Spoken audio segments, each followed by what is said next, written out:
Good morning, Doreen. Thank you for coming on the line. Good morning, Marlene. It's nice to be here.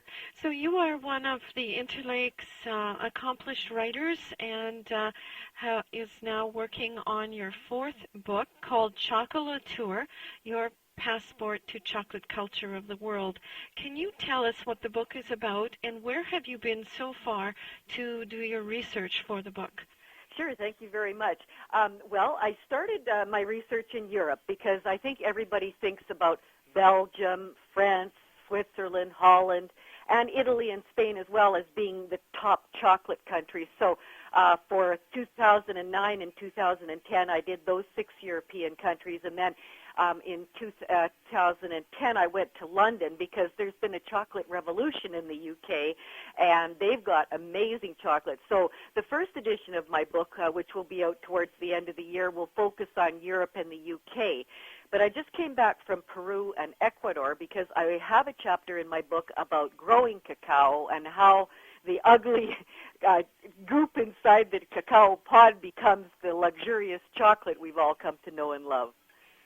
So what was it like when you were in Peru and Ecuador? Tell us about your travels. What challenges did you face? Well, that was a really challenging trip because I'm fortunate as a travel writer. I often get to stay in very luxurious hotels and whatnot. But this trip was very down to basics because in Peru we stayed with cacao growers right on their cacao plantation, and so we participated in the harvest. We went to pick the cocoa pods off the cocoa trees. We learned how they slash them open with the big machetes and how they scoop out they call it the placenta. It's like a white goop that encases the cocoa beans in their raw state. And then they clean that off the beans, and it goes into large pails that they then carry by wheelbarrow back to their headquarters, which is just a very basic series of wooden sheds, and they ferment the beans in those wooden crates. Each day they lower them to another set of crates, and for 2 days in each level, the beans are dried naturally. And if they get a lot of rain, first of all, they are drying them in the sun, and then if they get a lot of rain, they have to quickly get them out of the rain because rot is a big issue with cocoa beans. So we learned all about that process. I'll get into detail in it in my book, but that was very intriguing. And then in Ecuador, we went to a cacao plantation that's actually run by a woman from Ontario who moved to Ecuador and is now growing cacao. So we learned her challenges, and they're facing a great degree of blight right now, and a lot of the cacao pods are not even ripening. They're going black. Like we see blight on potatoes, they're going black, and they have to completely destroy them. And that blight is being transported by ants. So there's a lot of ants in Ecuador and Peru as well, and that seems to be contributing to the problem. So it's a big issue on the challenges that they're facing, and I think that chocolate prices are going to continue to skyrocket. So in your travels, because you were in the jungles, and I'm sure quite different than what we experience here in the Interlake, do you have some memories of events that maybe were a little bit unsettling for you or even frightening? Yes, we were in a mudslide.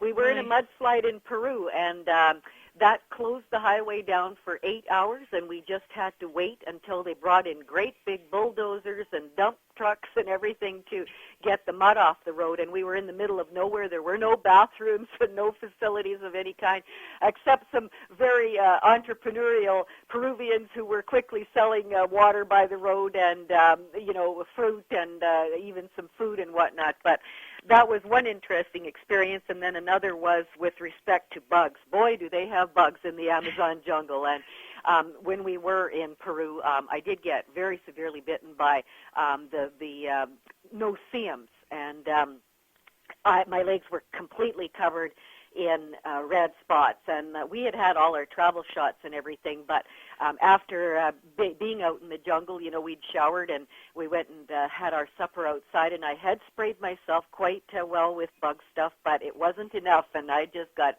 bit like crazy. So that was another experience. And as well, when we were in Ecuador, we were sleeping in this jungle lodge where they had mosquito netting over us.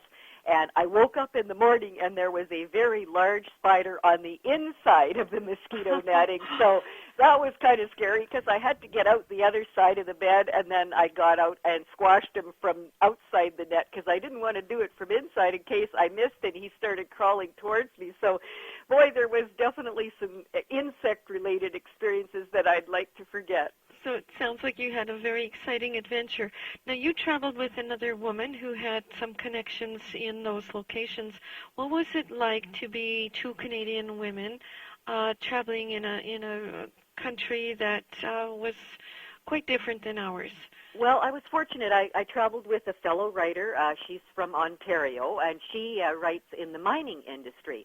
So she had actually been to Peru before on a mining assignment, so that was handy. And her husband is a geologist and has a lot of information about Peru because he goes to work there quite often. So that was helpful. And then in planning our Ecuadorian travels, I had hooked up online with a chocolate maker from the States who now lives in Quito, married an Ecuadorian woman, and their family had a little suite that they rented us for only $20 per night per person. So that was excellent because we had full cooking facilities in our suite and, our own bathroom and everything. So that was nice. It really helps when you can have contacts, from within that country. And in Peru, I'd hooked up with a woman who works for a chocolate company, and she helped organize our visit with the farmers. And then with our time in Lima, I hooked up with another chocolatier,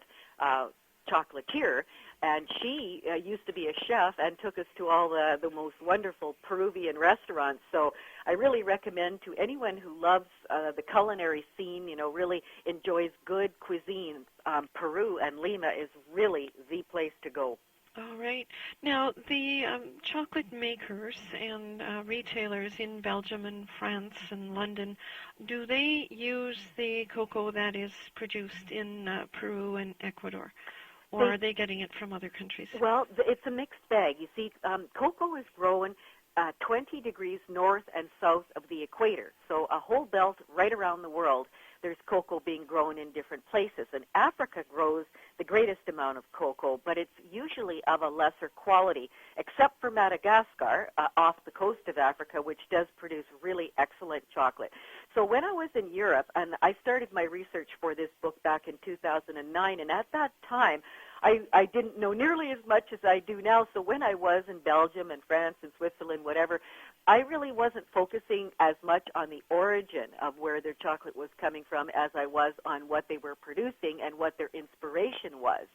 And I know that a lot of those chocolate makers in Europe get their couverture, which is already a blended chocolate used in the preparation of bonbons and chocolate bars.